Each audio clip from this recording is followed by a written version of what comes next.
Today we are going to discuss the fifth part of fourth chapters, materials, metals and non-metals, on page 63 and 64. The first topic is noble metals. These gold, platinum, silver, these all metals are called noble metals because they never react with acid, alkali or salt. These metals don't react with the air, water which are present in the atmosphere.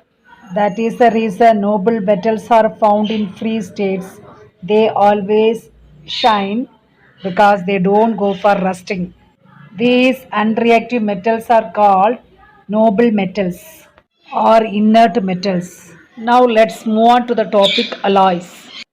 Alloys are the mixture of more than one metal and non-metals. Why do we go for alloying? Because alloying increases the hardness of the metal.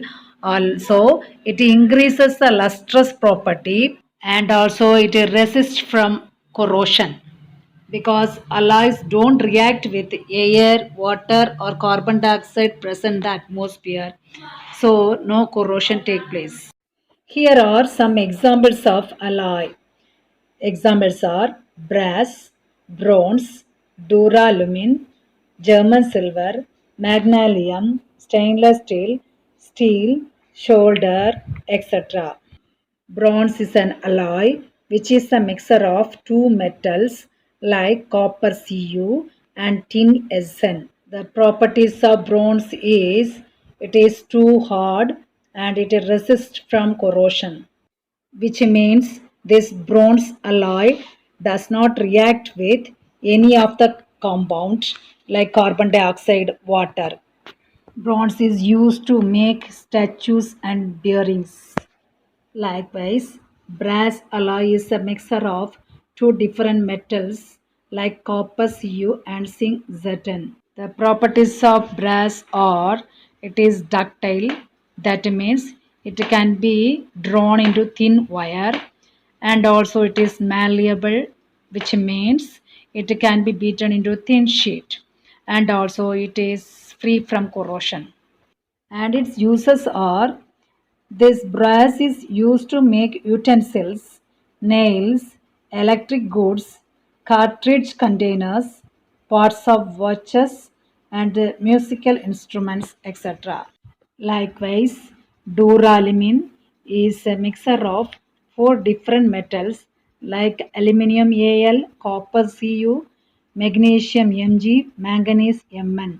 The bodies of aeroplanes are made of duralumin alloy.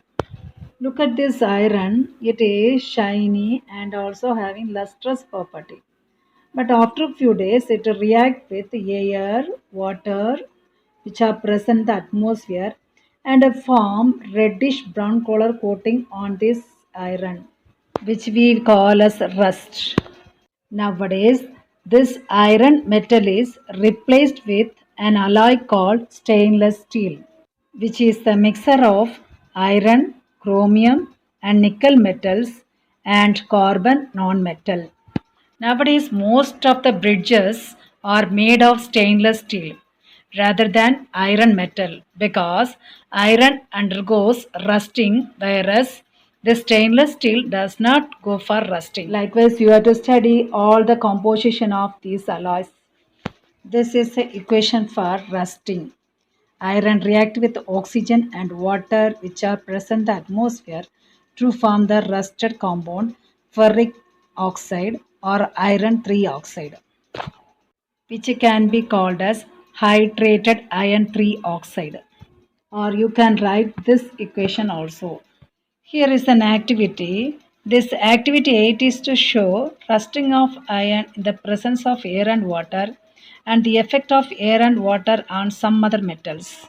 Materials required for this activity are 6 test tubes, 3 iron nails, anhydrous calcium chloride, distilled water, oil, a piece of copper, iron, aluminium and cotton. Now let us start the part A activity.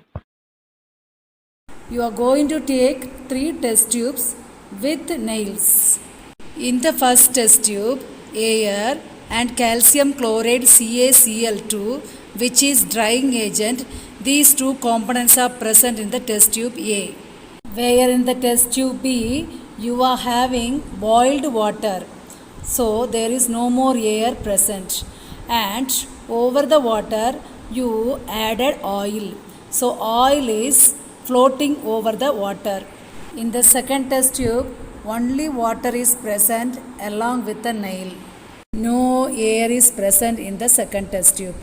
But in the third test tube, there is water, air, and also iron nails are present. You know that rusting to take place, you need three objects or three components: air, water, and iron nail. Here in the first test tube, you are not having water because calcium chloride drying agent absorb the water from the surrounding, that means inside the test tube, and it keeps the place dry. So in the first nail has no water but air is present, so no rusting take place in the first tube. But in the second test tube, water is present but no more air, so no rusting take place. But in the third test tube, all the three conditions are present: air, water, and iron nail. So rusting takes place in only third test tube nails. From this activity, what did you conclude? You concluded that there are three components required, that is air, water, and iron, for rusting to take place, which is chemical reaction.